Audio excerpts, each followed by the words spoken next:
함께 이 시간 은혜 받을 말씀은 신약전서 로마서 8장 26절로부터 30절 말씀 되겠습니다. 성경을 펴놓으시면 좋을 것 같습니다. 로마서 8장 26절로부터 30절.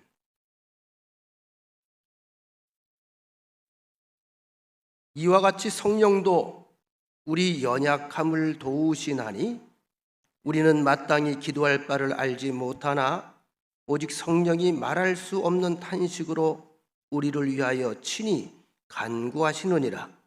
마음을 살피시는 이가 성령의 생각을 아시나니 이는 성령이 하나님의 뜻대로 성도를 위하여 간구하심이니라. 우리가 알거니와 하나님을 사랑하는 자 곧 그 뜻대로 부르심을 입은 자들에게는 모든 것이 합력하여 선을 이루느니라. 하나님이 미리 아신 자들을 또한 그 아들의 형상을 본받게 하기 위하여 미리 정하셨으니 이는 그로 많은 형제 중에서 맏아들이 되게 하려 하심이니라. 또 미리 정하신 그들을 또한 부르시고 부르신 그들을 또한 의롭다 하시고 의롭다 하신 그들을 또한 영화롭게 하셨느니라. 아멘. 오늘 말씀의 제목은 주보에는 그 지면상 좀 짧게 들어갔습니다만 하나님을 사랑하는 자에게 주어진 약속. 한번 따라해 봅시다. 하나님을 사랑하는 자 주어진 약속. 하나님을 사랑하는 자에게 주어진 약속. 자, 큰 소리로 하나님을 사랑하는 자. 근데 하나님께서 우리를 사랑하시는 것은 이미 알려진 전제 조건이고요. 이미 여러 가지 형태로, 말씀으로, 또 역사적 사건으로, 특별히 십자가 사건으로 부활 승천과 성령에 동행하시는 귀한 신비스러운 사건을 통해서 우리에게 한없이 프로포즈를 하며 하나님의 마음을 알려주셔서 하나님의 그 크신 사랑은 우리가 이미 알고 있습니다. 말로 다 표현할 수 없고 우리의 어떤 행위로도 보상할 수가 없다고 하는 그 위대한 사랑을 우리가 이미 전제 조건으로 알고 있는데, 이제 하나님께서 원하시는 것은 하나죠. 우리에게 응답입니다. 이 사랑에 대한 응답, 사랑에 대한 리스폰스. 이 응답이 뭡니까? 너희도 똑같이 나처럼 눈을 좀 맞춰달라는 거예요. 여러분 그렇잖아요? 사랑하는 사람이 있으면 사랑하는 사람을 자꾸 쳐다보게 되지 않습니까? 쳐다보게 되는데 쳐다보는 사람은 쳐다보기만 하면 또 안 되지요. 뭘 기대하죠? 그 눈이 나하고 좀 마주쳤으면 좋겠어요. 눈과 눈이 서로 마주치면 그 다음에 전기가 통한단 말이죠. 우리는 하나님과 눈높이가 어느 정도 맞은 사람들이에요. 그래서 찡 하고 뭐라 그러지? 큐피터의 화살이라 그러나? 그 화살을 맞아서 여러분들이 하나님 하면 찡하는 마음, 주님 하면 찡하는 마음, 십자가 하면 찡하는 마음, 이게 느껴지잖아요. 근데 이것을 성경은 말하잖아요. 사람의 공로나 사람의 의를 통해서 이루어지는 것이 아니라 전적으로 이것은 하늘에서 주신 선물, 하나님이 주신 선물이다. 그래서 하나님이라는 이름을 듣거나 예수님이라는 이름을 들으면서 특별한 감정이 마음속에서 꿈틀대는 사람들은 이거는요, 세상에 누구라도 아무나 되는 게 아닙니다. 꼭 특별하게 그 화살을 맞아야 돼. 근데 누가 그 안에 임재해 있다고 하는 증거라고 그랬죠? 성령께서. 하나님께서 성경에 보면 당신이 창조하신 인간들을 가리켜서 아주 다양한 언어로 표현을 하셨습니다. 어린 양, 또는 포도나무 가지, 이런 식으로 굉장히 많은 다양한 표현을 주셨는데, 그 중에서도 인간의 나약함을 가장 잘 표현한 단어는 질그릇이 아닐까 생각을 합니다. 질그릇. 겉으로 볼 땐 모양이 괜찮고 다 용도에 따라서 그 모양이 다 다르지만 어느 순간에 잘못해서 놓쳐서 떨어뜨리게 되면 그건 100% 깨지죠. 깨지기 쉬운 것. 망치로 통 치면 금방 금이 쫙 가고 마는 것. 단단해 보여도 조금만 잘못 충격을 가하면 금이 가거나 깨지기 쉬운 게 질그릇입니다. 그래서 우리가 본문에 로마서 8장 29절로부터 우리가 26절부터 본문을 읽었습니다만 그 앞에 나오는 18절 이하의 말씀들을 쭉 읽어보노라면요, 그 연약한, 그 다음에 그 누추한, 정말로 허무한, 죽음 앞에 꼼짝하지 못하는 깨지기 쉬운 그 피조물들이 얼마나 간곡하고 간절하게 구원을 호소하고 구원을 바라는지 그 내용들이 기록되어 있어요. 연약한 존재다. 구원이 필요하다. 도움이 필요하다. 이 땅에 많은 일들을 겪으면서 수많은 상처를 가지고 살아갈 수밖에 없는 것이 우리들의 운명이다. 우리를 누가 구원해 줄 수 있겠느냐? 이것을 위해서 지금 해결책으로 우리에게 제시하고 있는 바울의 말씀이 뭐냐 하면 성령입니다. 성령. 그래서 하나님께서 친히 만드신 사람이기 때문에, 친히 지으신 인간이기 때문에 우리 인간의 연약함을 누구보다 가장 잘 아는 것이 바로 하나님 아버지라는 거예요. 우리가 요즘에 갈라디아서를 공부하지 않습니까? 어린아이를 가리키면서 어린아이가 스스로 배울 능력이 안 되니까 누굴 붙여요? 초등교사를 붙여놓잖아요. 때로는 야단치기도 하고 예의를 가르치기도 하고 호통을 치기도 하고 잔소리를 하기도 하고, 그러면서 친히 그와 동행하여 손을 잡고 항상 어디에? 학교에 가서 그가 더 큰 성인, 훌륭한 성인으로 성장할 수 있도록 그 가지 안내 역할을 하는 거, 이 역할을 누가 한다는 거예요? 성령께서 하신다는 거예요. 성령께서. 오늘도 여러분들이 주님 전에 나와서 말씀을 들으려고 하는 것도 이 성령님의 감동이 이끌려서 나오게 된 줄로 믿으시길 바랍니다. 이게 사실 사람이 굉장히 외적으로는 강한 것 같아도요, 참 의외로 그렇지 않아요. 조금만 힘들어도, 조금만 스트레스를 받아도, 조금만 과로해도, 금방 상처를 받아도 금방 이 병에 노출이 됩니다. 노출. 특별히 코로나 시대에 우리가 더 조심해야 되는 게 뭐냐 하면 정신적인 건강이에요.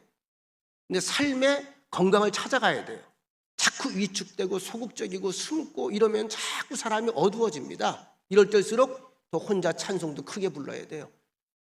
걸음걸이도 신경 써서 더 열심히 걸어야 돼요. 저도 여러분 요새 거울 보면서 걸음걸이를 연습을 제가 해요.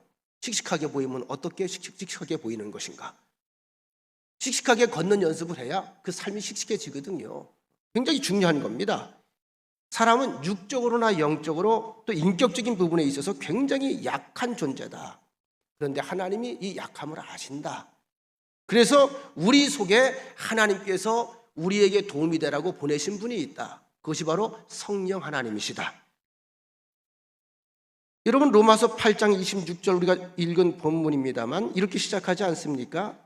그 앞서는 연약한 피조물들 안다 이거죠. 26절 이렇게 시작이 돼요.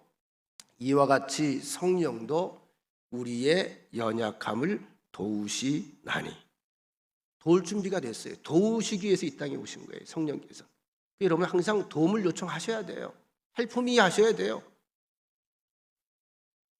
우리의 약함을 아시고 도우시기에 오신 분이 성령이다. 그러면 우리 인간에게 있어서, 특별히 믿는다고 하는 우리들에게 있어서 가장 취약한 점이 어디일까? 취약한 부분이 무엇일까? 저는 가만히 생각을 해봤어요. 우리 교인들에게 삽질하라면 삽질도 잘하고요, 풀 뽑자면 풀도 잘 뽑고요, 꽃도 잘 심고요, 잘 가꿔요. 밥하라면 밥도 잘하고요, 철야하자면 밤새 철야도 해요. 가장 약한 부분이 뭘까? 오늘 본문의 26절, 27절 아마 깊이 좀 생각해 볼 필요가 있을 것 같습니다. 이와 같이 성령도 우리 연약함을 도우시나니 우리는 마땅히 기도할 바를 알지 못하나. 기도할 바를 알지 못하나. 무엇을 기도해야 되는지 알지 못한다는 거죠. 그러니까 기도를 못하는 거예요. 교회를 아마 5년 다니고 10년 다니고 어릴 때부터 다니는 사람들도 마찬가지예요. 얼마나 기도를 우리에게 진지하게 해봤습니까? 기도를.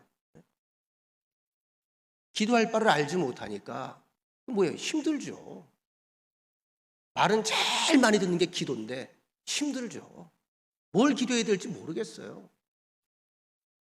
그런데 이것을 이미 알고 오직 성령이 말할 수 없는 탄식으로 우리를 위하여 친히 간구하시느니라.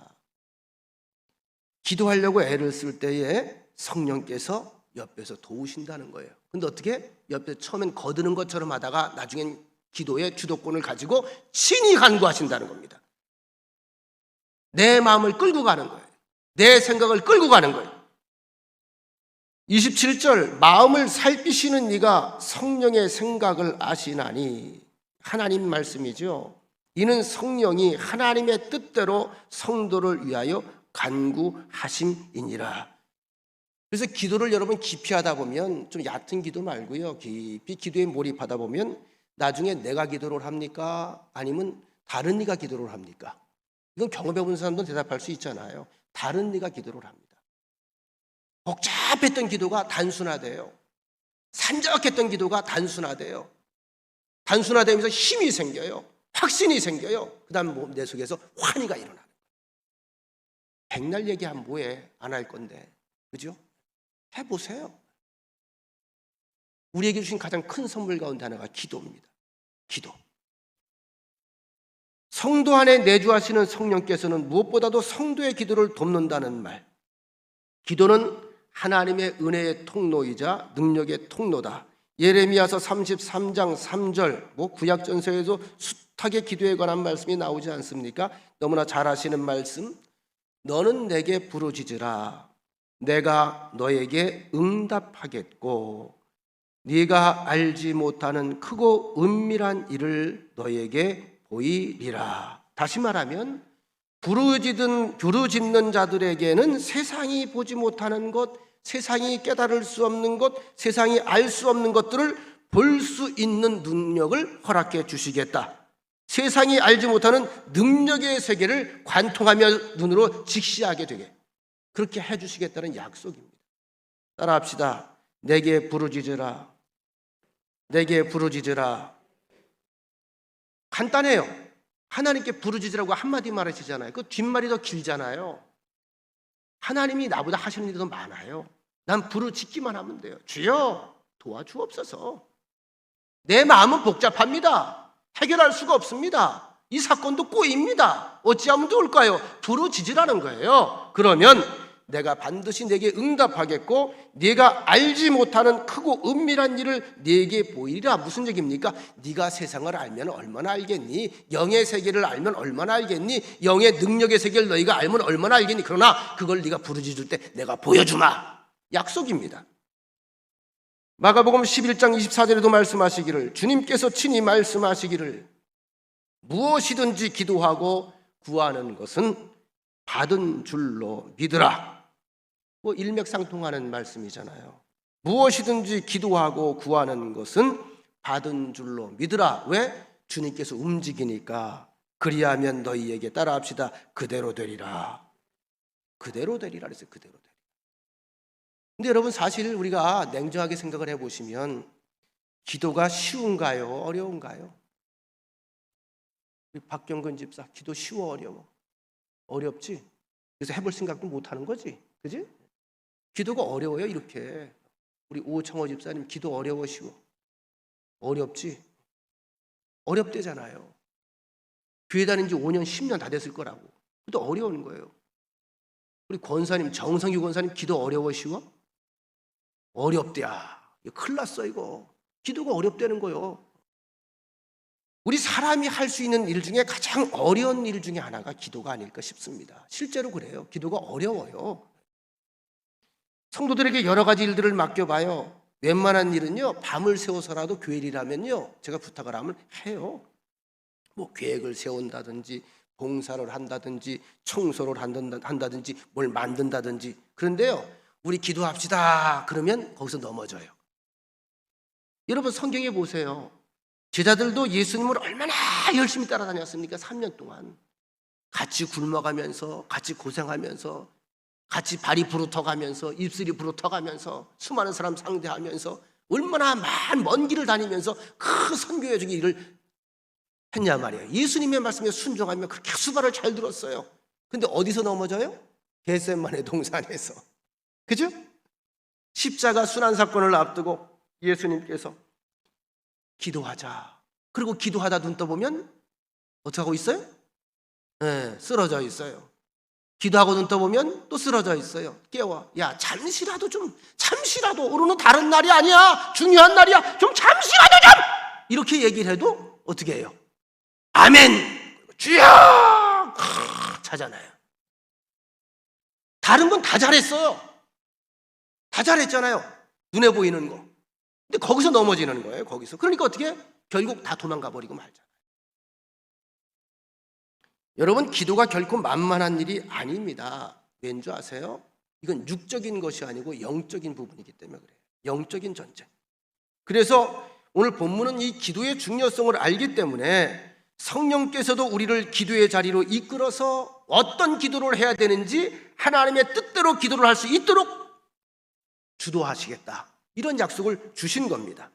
기도의 자리가 우리가 변하는 자리고 하나님께서 부어주시는 능력을 받는 자리입니다.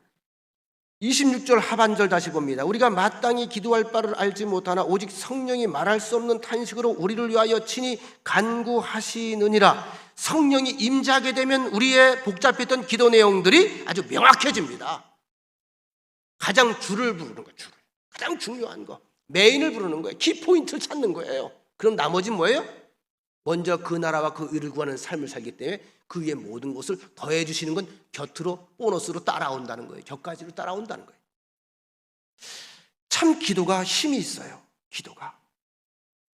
저도 이 목회를 한 30여 년 했습니다만 교인들도 이제 얼굴을 제가 이제 보면 기도가 풍성한 사람과 그렇지 못한 사람과 여러분 얼굴빛을 비교해 보신 적이 있나요?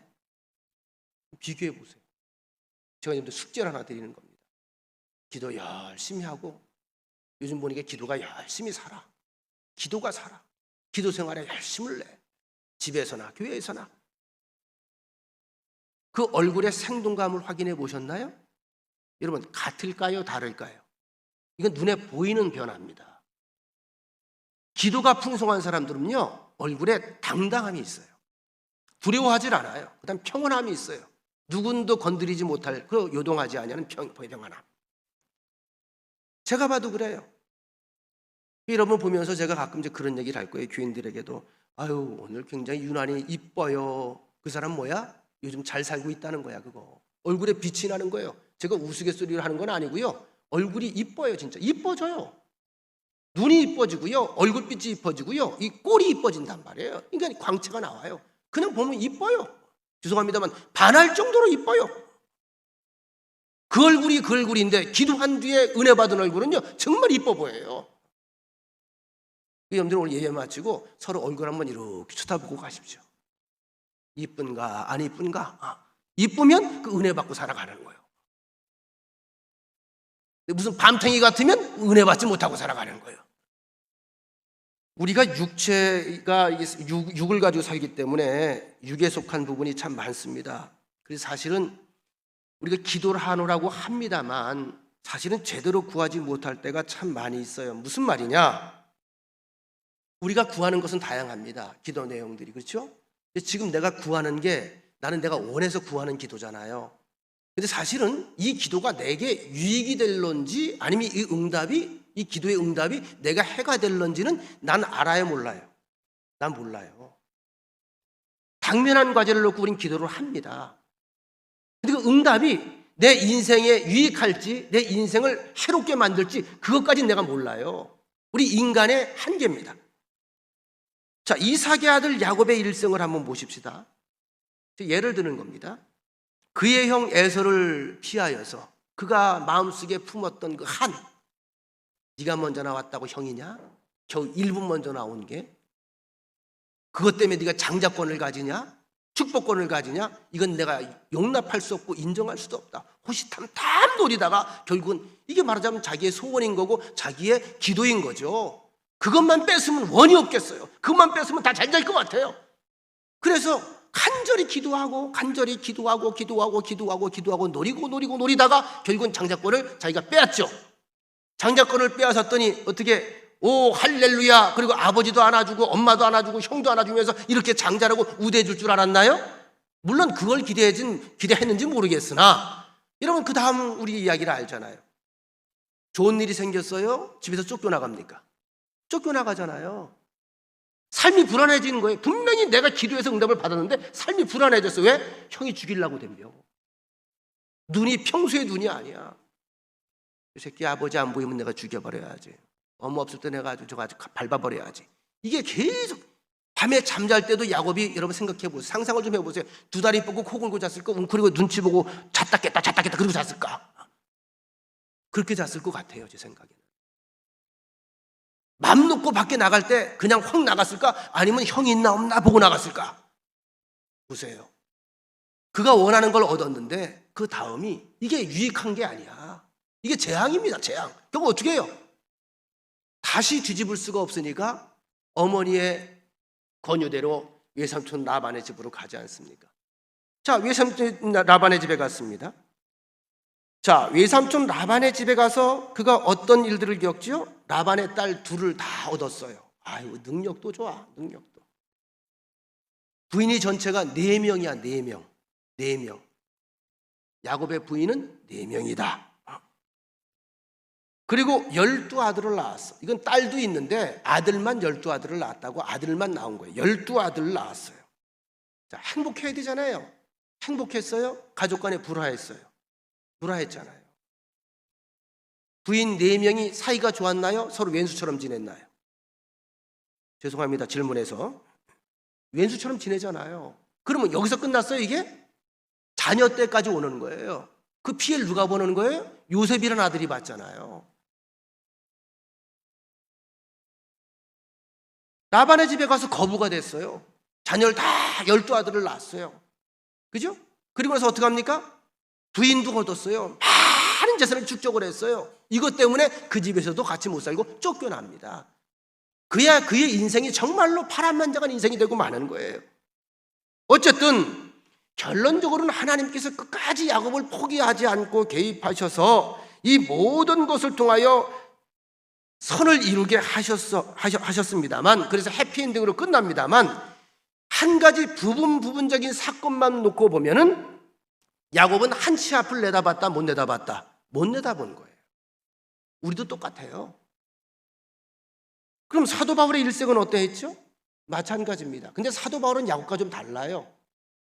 사도 바울은 뒤늦게 예수를 만났지만 예수 만난 이후에 그가 1차 선교여행, 2차 선교여행, 3차 선교여행을 통해서 많은 크고 작은 일들을 겪으면서 그의 믿음이 점점 견고해져 가는데 그의 발걸음이 얼마나 대차인지 몰라요.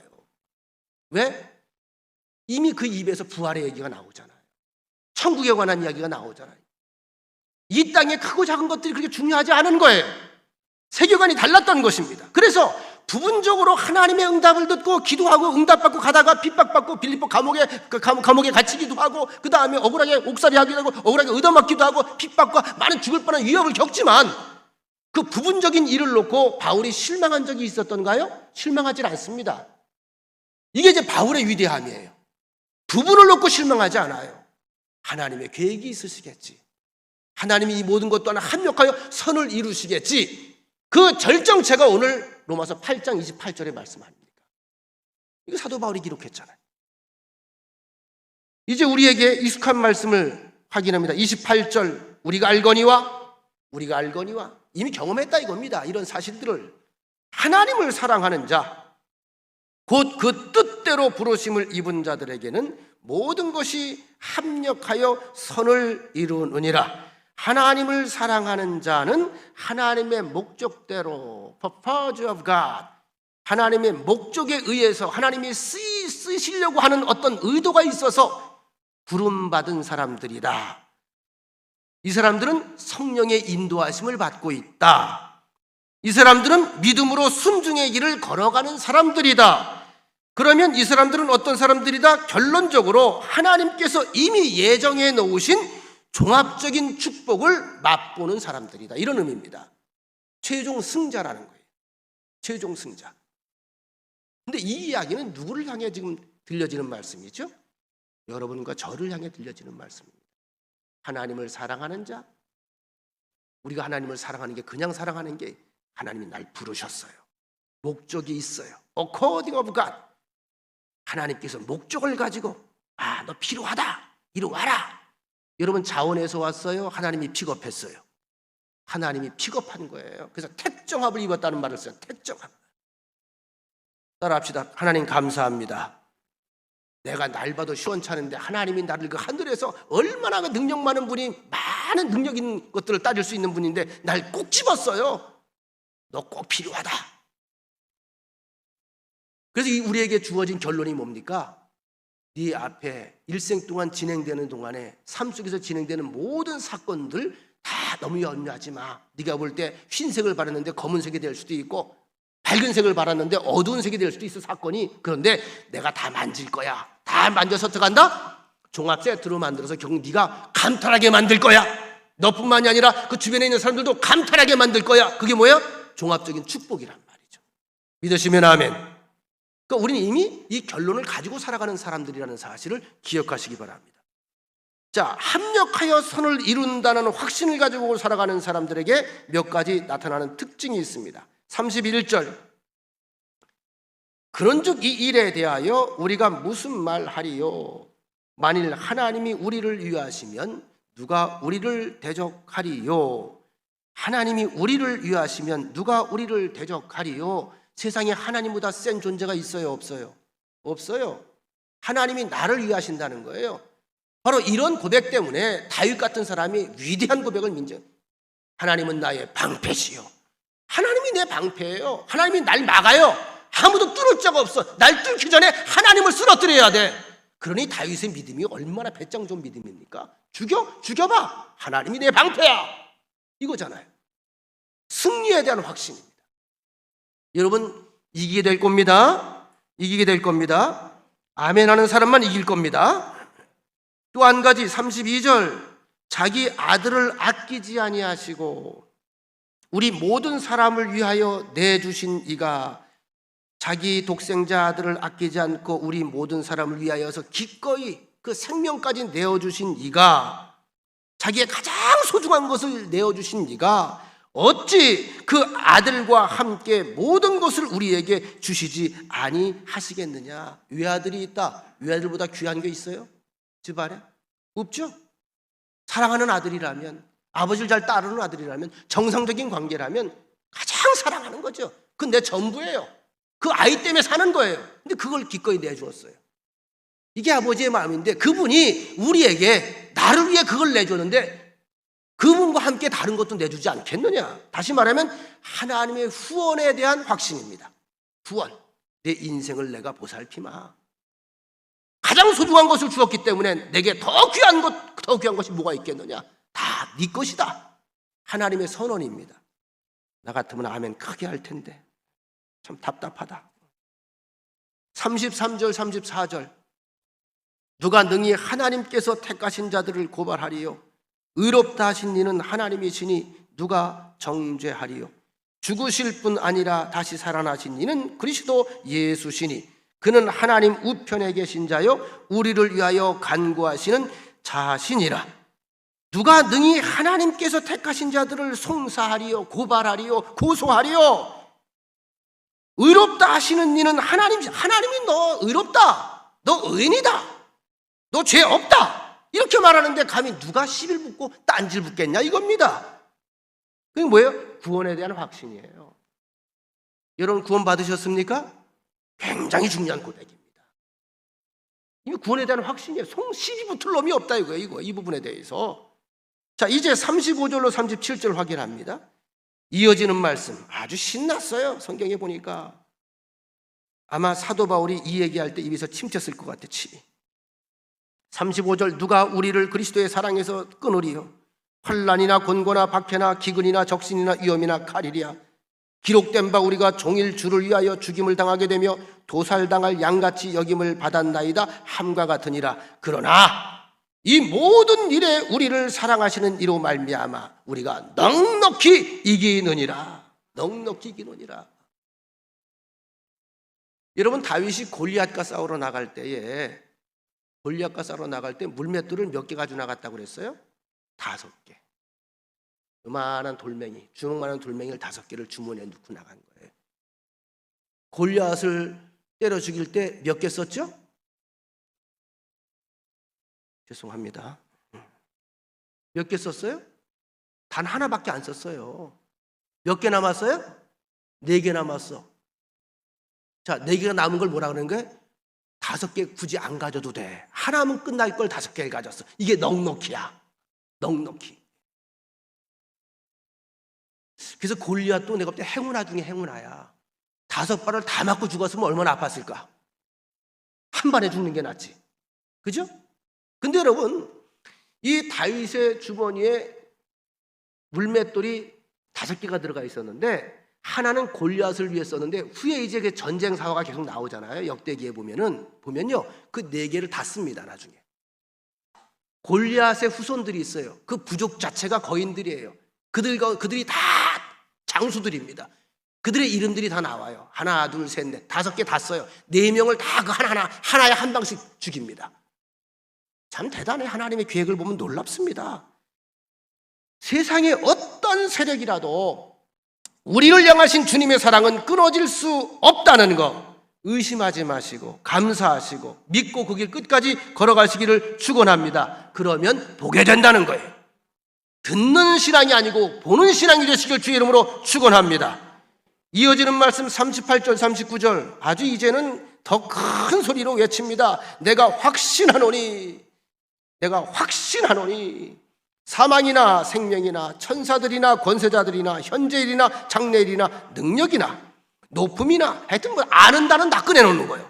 높음이나 깊음이나 다른 어떤 피조물이라도 우리를 우리 주 그리스도 예수 안에 있는 하나님의 사랑에서 절대 끊을 수 없으리라. 우리가 여러분 하나님의 은혜를 경험하는 사람들이 참 많습니다. 기도하다가도 은혜를 체험하기도 하고 말씀을 듣다가 깨달음이 오기도 하고 찬송하다 은혜 받기도 하는데 우리가 그 다음을 우리가 준비를 해야 돼요. 이것이 이제 결실을 맺게 하기 위해서는 어떻게 해야 되죠? 우리가 삶 속으로 가지고 들어가서 삶 속에서 싸워야 돼요. 여기서 은혜 받은 걸로 끝나는 게 아니라 그걸 가지고 삶 속에서 매번 싸워야 돼요. 그래야 현장에서 열매가 드러나게 되는 거거든요. 우리 입장에서는 늘 은혜 받으니까 은혜 받았다고 말을 하는데 하나님 볼 땐 답답할 때가 많을 것 같아요. 은혜 받았어요. 잠자던 영혼이 깨어났어요. 그런데 깨어나서 나가서 일하면 좋겠는데 돌아서니까 다시 잠자고 앉았는 거예요. 그러니까 아무 일이 없어. 교회 오면 즐겁고 교회 오면 신나고 무언가 마음이 뿌듯한데 집에 가보면 다시 옛날로 가는 거예요. 현장에서 영적 싸움이 이루어지지 않는 거죠. 여러분 마태복음 25장 14절로 30절에 보면 예수님이 하신 비유 가운데 달란트 비유가 나옵니다. 여기에 보면 잘 아시는 비유예요. 착하고 충성된 종이 나오고요. 악하고 게으른 종이 나와요. 착하고 충성된 종은 주님께서 주신 그 달란트를 가지고 무언가 일을 한 사람들입니다. 악하고 게으른 종은 주신 달란트가 있는데 달란트를 아무것도 활용하지 못하고 땅에 묻어둔 사람이에요. 어떤 주인이 타국에 가면서 각자 자기의 재능대로 그릇대로 판단하는 거죠. 이 사람은 이 정도, 이 사람은 이 정도 목적, 이 정도 그릇 판단이 되지 않겠어요? 그래서 한 종에게는 한 사람에게는 5달란트를 주었다. 또 한 사람에게는 2달란트를 주었다. 또 한 사람에게는 1달란트를 주었다. 근데 5달란트를 가진 사람은 타국에서 돌아오니까 5달란트를 더 남겼어요. 2달란트 가진 사람은 일했더니 2달란트를 더 남겼어요. 이 비유에서 우리에게 주어지는 보증이 있습니다. 하나님께서 주신 은사는 사용하면 반드시 결과가 드러난다는 거예요. 없어지는 게 아니에요. 소모되는 게 아니에요. 사라지는 게 아니에요. 심으면 나오는 겁니다. 심기만 하면 돼요. 심는 일을 내가 하라는 거예요. 씨는 내가 줄 테니 하라는 거예요. 그런데 1달란트 가진 사람은 어떻게 했죠? 벌써 1달란트 받을 때부터 기분이 상했던 것 같아. 저놈은 5달란트인데 저놈은 2달란트인데 나는 겨우 애기기 하나? 이러지 않았겠어요? 애기기 하나밖에 안 줘? 날 뭘로 보는 거야? 여러분 이 1달란트가요 우리나라 돈으로 한화로 한 사람은 얼마인 줄 아세요? 3억이야 3억. 저거 많아. 우리 교인들은 부자가 많아서 그건 뭐 껌값이겠지만 난 한번 만져보지도 못하는 돈이야. 3억이야 3억. 적은 돈이에요? 아니에요. 주께서 원하시는 건 많고 적음의 문제가 아니잖아요. 그걸 가지고 액션을 취하라는 겁니다. 액션을 뭐래도 하라는 겁니다. 다시 말씀드립니다. 우린 하나님의 목적대로 부름받은 사람들이 하나님께서 쓰임새가 있어서 날 불렀어요. 내가 하나님 앞에 필요한 존재라는 것입니다. 그러면 내 속에 큰 거든 작은 거든 그 재능을 활용할 때, 영적 재능을 활용할 때, 믿음을 활용할 때 반드시 거기에는 갑절의 역사가 있다 없다 일어난다는 거죠. 하나님께서 그렇게 법칙을 정해 놓는 거예요. 오늘 본문의 키워드가 뭡니까? 합력하여 선을 이루는, 합력하여 선을 이룬다. 이게 이제 키워드입니다. 근데 여기에 두 가지 조건이 있죠. 합력하여 선을 이룬다. 그 앞에 어떤 사람? 하나님을 사랑하는 사람. 그 뜻대로 부르심을 입은 사람. 그럼 하나님을 사랑한다는 게 어떤 의미일까요? 누구를 사랑한다고 하는 게 무슨 말이죠? 그 사람이 원하는 일을 하는 거 아니겠어요? 여러분, 하나님을 사랑한다고 하는 말이 무슨 말일까요? 하나님과 사랑하는 사람은 어떻게 해요? 떨어져 있고 싶어요? 같이 있고 싶어요? 같이 있고 싶잖아요. 가끔 보고 싶어요? 날마다 곁에 두고 보고 싶어요. 예? 날마다 곁에 두고 보고 싶잖아. 신혼부부들이 떨어지려고 그래요? 안 떨어지려고 그래요? 안 떨어지려고 그래요. 옆에서 보면 더위에 더워 죽겠는데 30도 막 35도까지 올라가는데도 징그러 죽겠어. 아주 그냥 아주 붙어가지고 땀띠나게 비비고 돌아다닌다고. 이게 그냥, 그죠? 누가 보든 안 보든 상관없어. 왜일까? 이게 사랑의 힘이에요. 사랑의 힘. 얼마나 하나님이 날 사랑하시면 그 미천한 이곳까지 찾아오셨을까요? 내가 갈 수가 없으니까 찾아오신 거 아니에요? 이게 십자가 아닙니까? 또 한 가지, 사랑한다고 하는 것은 그분의 음성에 귀를 기울이는 겁니다. 귀를 기울여요. 귀를 기울여. 다른 사람 소리는 듣기 싫어요. 근데 이 음성은 듣고 싶어요. 또 그 마음에 기뻐하는 일을 기꺼이 행하는 겁니다. 그죠? 사람이 그 사랑에 빠지면 좀 바보가 되지 않나요? 내가 질문하지 말라고 했는데 자꾸 질문을 하네. 좀 바보가 되지 않나? 바보? 바보가 되잖아. 그죠? 바보.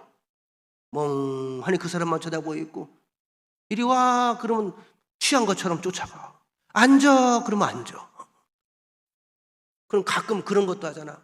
저 하늘에 별을 따다 둘 수 있어? 그런 말만 해. 올라가서 따올게. 이런 바보 멍청이 같은 소리까지 하잖아. 귀를 기울이는 거예요. 귀를 기울이는 거. 그죠? 우리 찬양 한 곡 할까요? 시편 40편 찬양입니다. 시편 40편. 이게 바로 그런 찬양이야.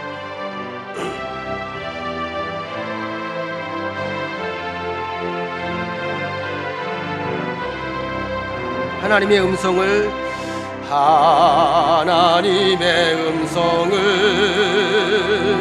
듣고자 기도하면 귀를 기울이시고 나의 기도 들어주신다네. 깊은 웅덩이와 수렁에서 끌어주시고 나의 발을 반석 위에 세우시사 나를 든든히 하셨네. 새 노래로 부르자 랄라라. 하나님께 올릴 찬송을 새 노래로 부르자. 하나님 사랑을 주를 의지하고 2절 주를 의지하고 교만하지 않으면 거짓에 치우치지 아니하면 복이 있으리라. 여호와 나의 주는 크신 권능의 주시라. 그의 크신 권능으로 우리들을 사랑하여 주시네. 새 노래로 부르자 랄라라. 하나님께 올릴 찬송을 새 노래로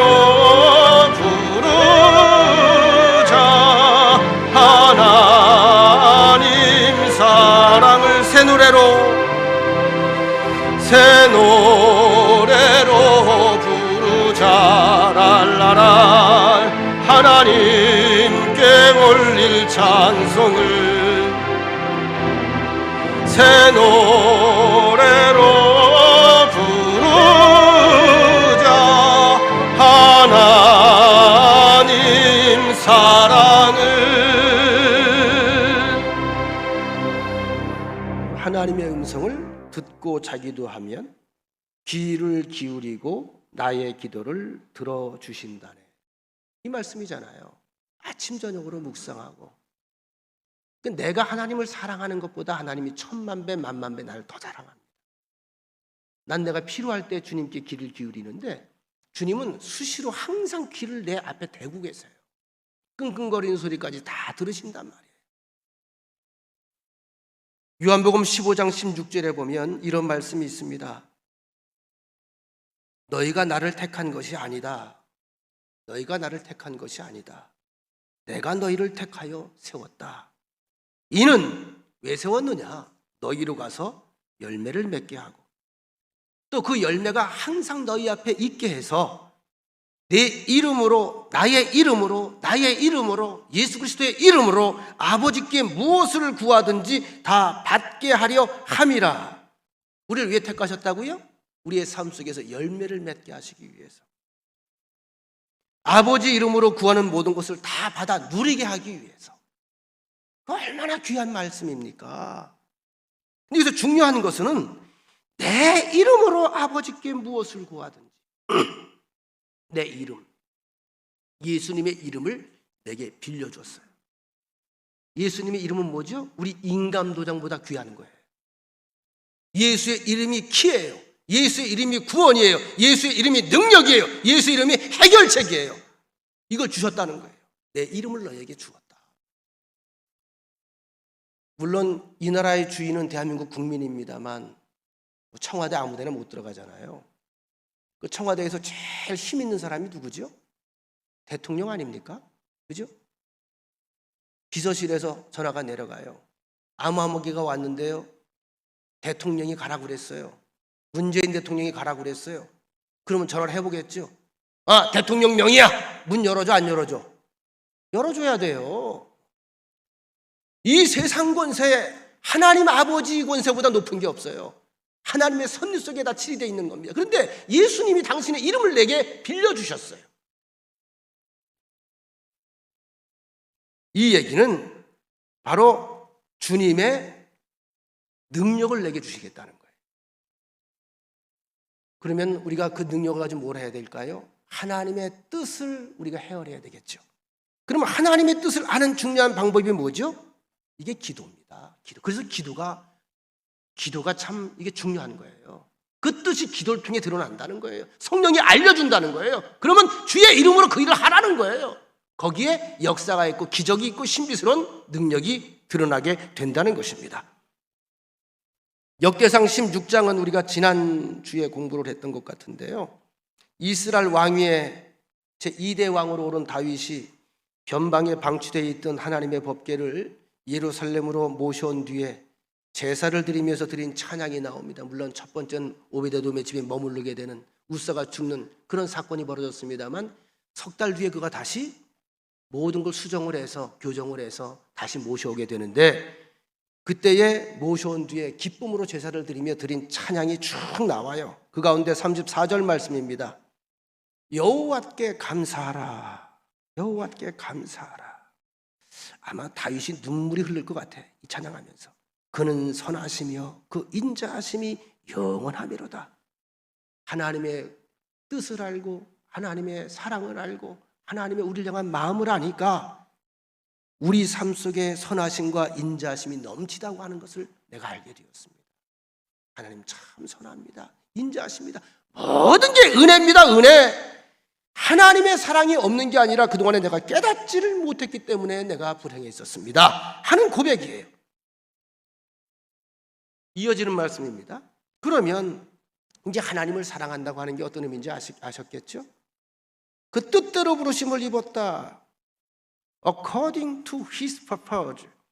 하나님의 목적에 따라서 만들어진 존재. 다시 말하면 우리 개인에게는 하나님의 의도가 있다 없다?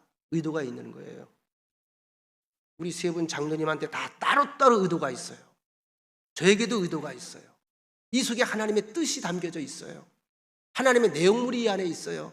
하나님이 원하는 뜻의 씨가 이 안에 심겨져 있어요. 믿으시면 아멘. 그 이야기가 오늘 본문 이야기잖아요. 그래서 날 불렀다는 거예요. 날 택정했다는 거예요. 하나님을 사랑하게 되면 이것을 깨닫게 된다는 거죠. 다시 말하면 우리는 하나님께서 계획하신 그 드라마의 주인공이기 때문에 그 하나님의 목적하신 바가 다 이루어질 때까지는 우리는 결코 중간에 시들 수 없는 존재라는 겁니다. 그러면 우리의 결론은 정해져 있어요. 우린 이긴 존재다, 지는 존재다. 이긴 존재. 이미 이겼어요. 왜? 우리의 끝은 뭐다? 합력하여 선을 이루는 게 우리의 보장된 끝입니다. 이 일을 이루기 위해서 하나님이 강압적으로 강권적으로 날 붙잡으셨다는 것입니다. 지금 내가 좀 비틀거릴 때 있잖아요. 내까지 게 뭐래? 주변 환경은 꼬여가고 회복될 기미도 안 보이고 염려하지 마세요.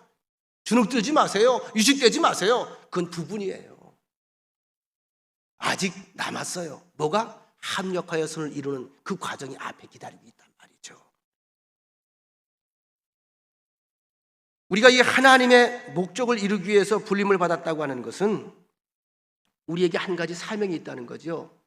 그 목적에 부합하는 삶을 살아야 된다. 내 생각과 좀 달라도 하나님의 뜻이 무엇일까? 그 길을 가보세요.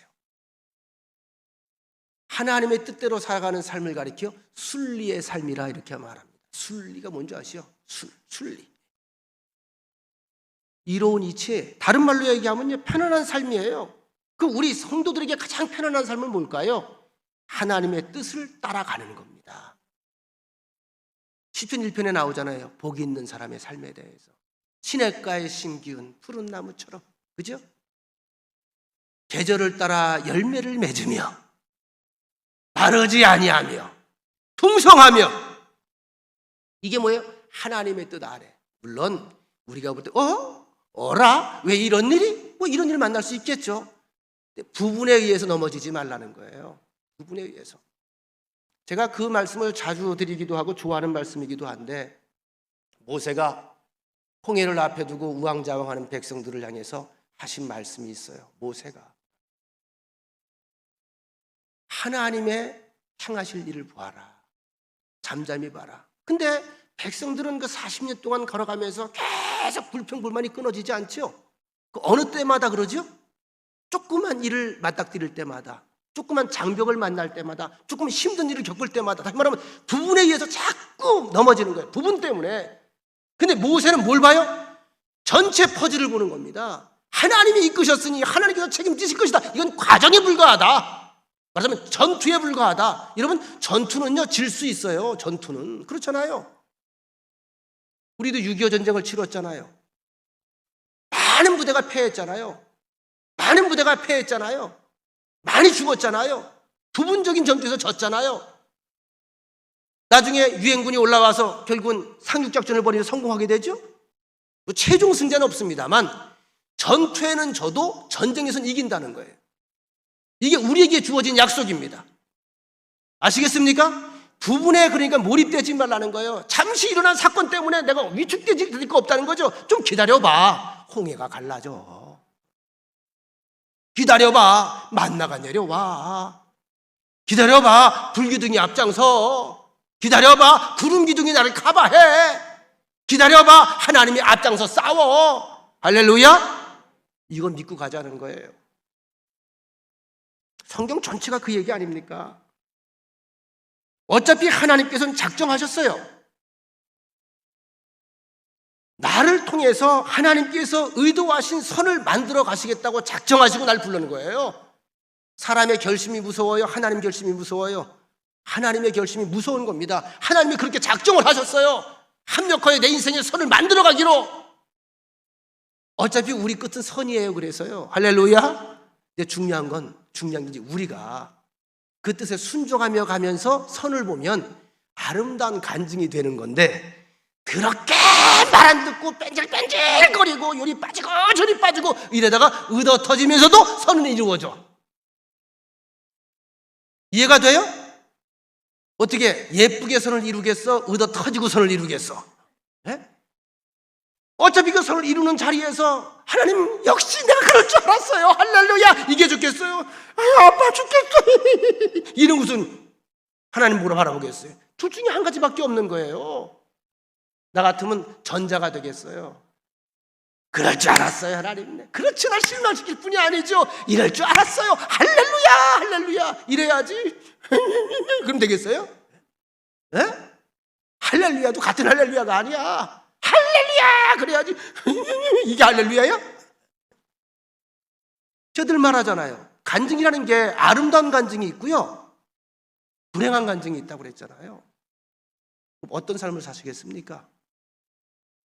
정답 얘기해봐요. 1번 아름다운 간증, 2번 비극적인 간증. 자, 1번 2번 시작. 1번이네. 그렇게 되기를 축원합니다.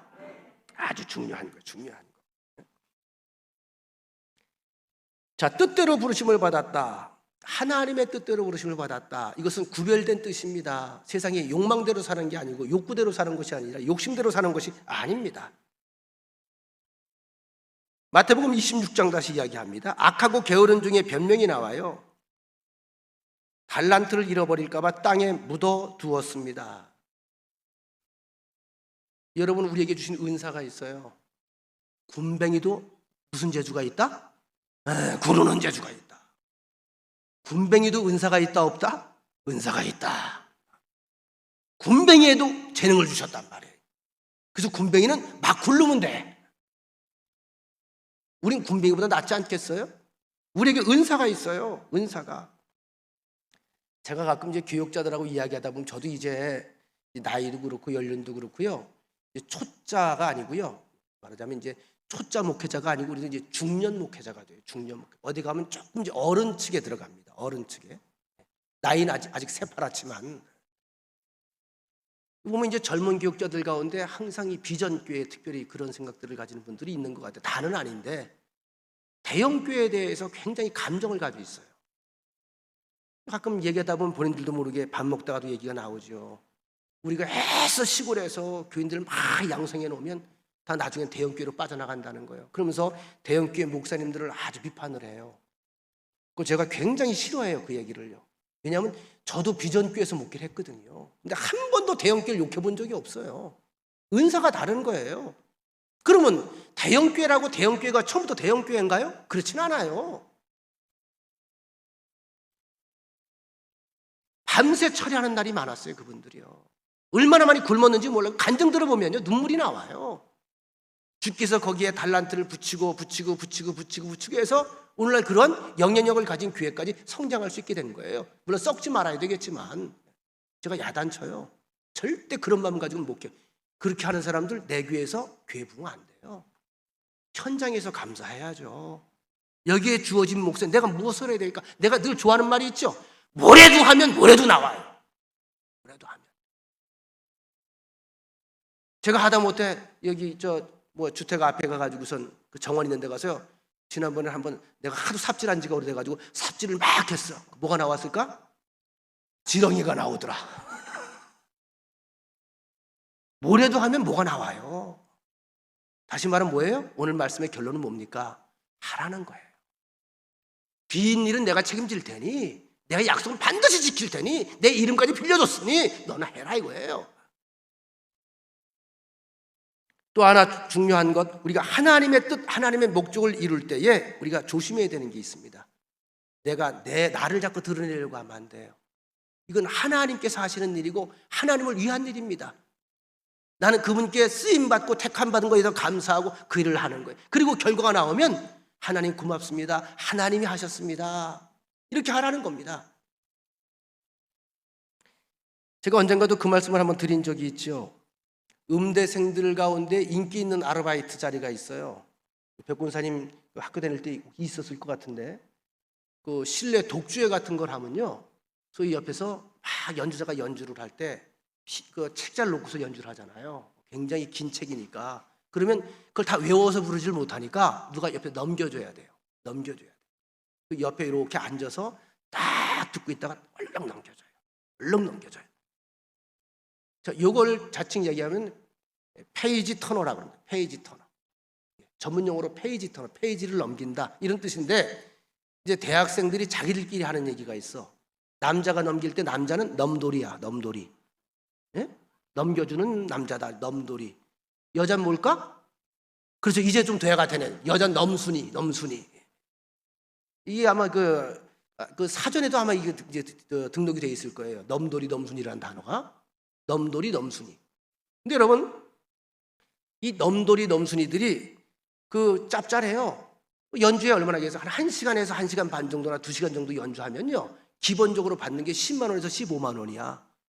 굉장히 센 아르바이트비입니다. 그 다음에 아무한테나 시키는 게 아니에요. 센스도 있고 악보를 잘 읽는 어느 정도 실력이 있는 사람들을 시켜요. 그래서 주로 이제 좀 유명한 사람들은 자기의 수제자를 옆에 앉힙니다. 특별한 자리입니다. 그런데 이 넘돌이 넘순이가 반드시 지켜야 될 몇 가지 사항들이 있는데, 무대에 나가면서 화려한 옷을 입지 말 것. 대부분 검은 옷을 입어요. 어두운 옷. 화면빨에 비치지 않도록. 또 한 가지, 악보를 넘길 때에 손이 악보를 가리면 안 돼.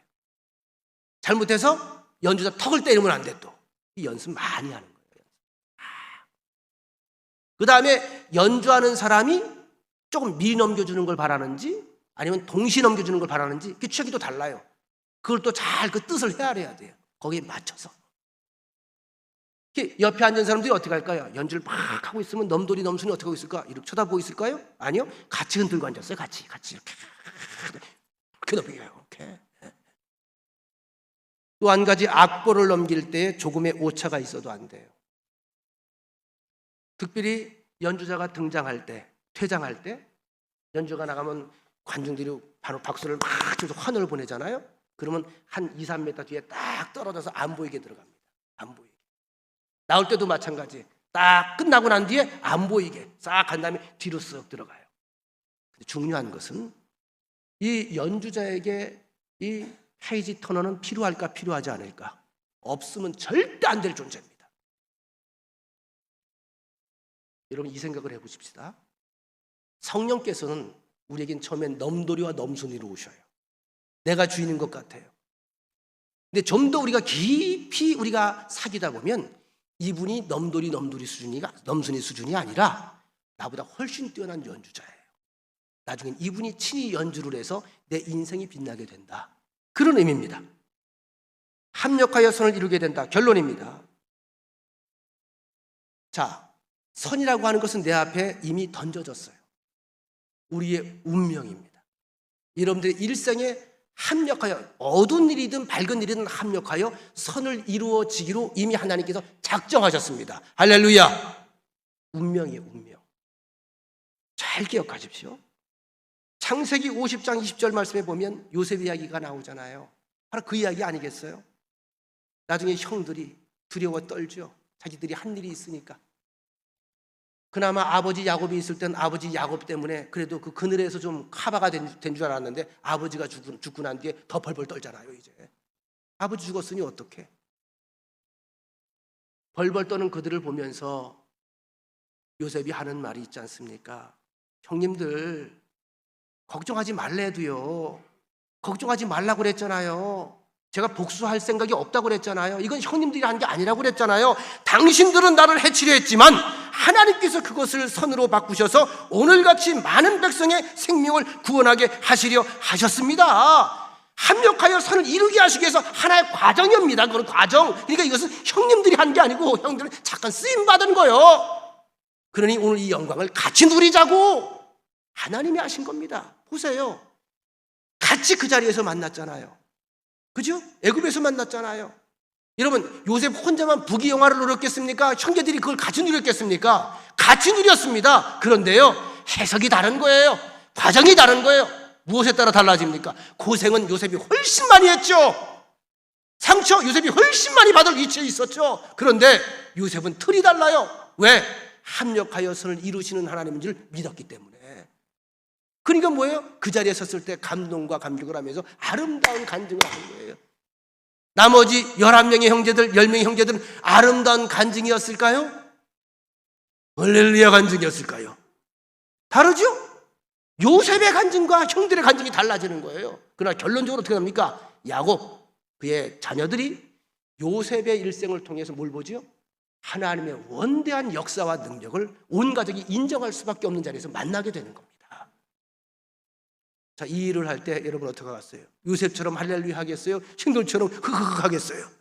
요셉처럼 살아가시기를 주의 이름으로 축원합니다. 말씀 마칩니다. 이사야 43장 1절에 보면 야곱아, 너를 창조하신 여호와께서 지금 말씀하시느니라. 이스라엘아, 너를 지으신 이가 말씀하시느니라. 너는 두려워하지 말라. 따라합시다. 너는 두려워하지 말라. 내가 너를 구속했고 내가 너를 불렀나니 너는 내 것이라. 다시 너는 내 것이라. 너는 내 것이라. 따라해 봅시다. 나는 하나님의 것. 나는 하나님의 것. 나는 주님의 것. 여러분, 사람이 너는 내 것이라고 할 때에, 너 내 것이라고 할 때는 거기에 어떤 약속이 있죠? 내가 책임질게 하는 말입니다. 그거는 책임질게. 하나님이 나를 책임지신다는 거예요. 너 내가 책임질게. 너 내 거야. 내가 책임질게. 먹는 거 내가 책임질게. 걱정하지 마. 뭐 다른 일들 내가 책임질게. 걱정하지 마. 나만 믿고 따라와. 이 얘기예요. 하나님은 언제나 그 자리에 계셔서 우리를 사랑하고 계십니다. 한결같은 마음. 이게 성경 전체 이야기입니다. 역사 전체를 통해 우리에게 들려주는 말씀입니다. 단지 우리 마음이 섭섭해서 문제고, 그죠? 인정을 받지 못한 것 때문에 실족할 때가 많잖아요.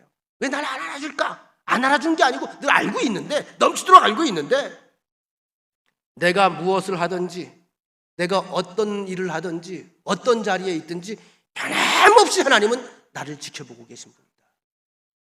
베드로전서 2장 9절 말씀입니다. 그러나 너희는 택하신 족속이요, 선택한 족속이요, 왕 같은 제사장들이요, 거룩한 나라요, 구별된 나라요, 그의 소유가 된 백성이니 하나님의 소유라 이거죠. 너는 내 것이라고 말씀하셨잖아요. 우린 하나님의 소유요. 이는 너희를 어두운 데서 불러내어 그의 기이한 빛에 들어가게 하신 이의 아름다운 덕을 선포하게 하려 하심이라. 우리가 전에는 어둠 속에 살았어요.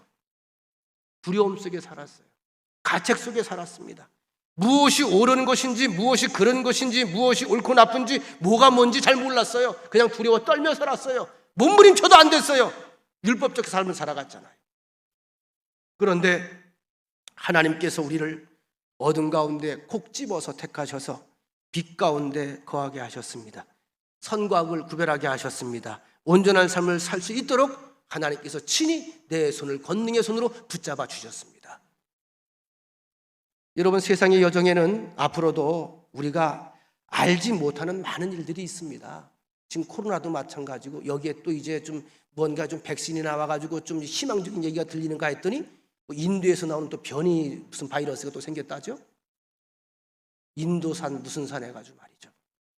알 수가 없어요. 어떤 일이 벌어질지. 앞으로 정세가 어떻게 움직일지 알 수가 없어요. 내 개인적으로 어떤 일이 벌어질지 알 수가 없습니다. 수많은 일들이 우리 앞에 사방에 도사리고 있습니다. 그러나 분명한 것은 하나님께서 바로 여러분과 나를 향한 놀라운 계획을 세우고 계시고, 우리 삶 속에서 선을 이루실 만반의 시나리오가 이미 끝났다는 겁니다. 포기하지 마시고, 주저앉지 마시고, 낙심하지 마시고, 잠시 내 앞에 있는 것들이 전부가 아니에요. 내 앞에 잠시 내 생각에 실망스러운 일이 있다 할지라도 그게 전부가 아닙니다. 전체가 아닙니다.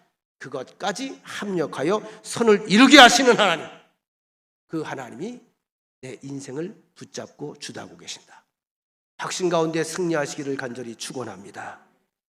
좋으신 하나님 고맙습니다. 오늘도 귀한 말씀 통해서 우리가 하나님 앞에 어떤 존재인지, 우리를 향한 하나님의 마음이 어떠하신지, 하나님의 뜻이 얼마나 확고하신지 다시 한번 확인했습니다. 우리 앞에 합력하여 이루어질 선을 기대하며, 우리 또한 내게 주어진 달란트와 재능과 은사를 가지고 주의 뜻을 추구하며 주의 뜻을 물어보며 주의 뜻대로 아버지 하나님을 기쁘게 해드리는 그런 일생을 살아갈 수 있도록 성령께서 날마다 동행하여 주옵소서. 예수님의 이름으로 기도합니다. 아멘.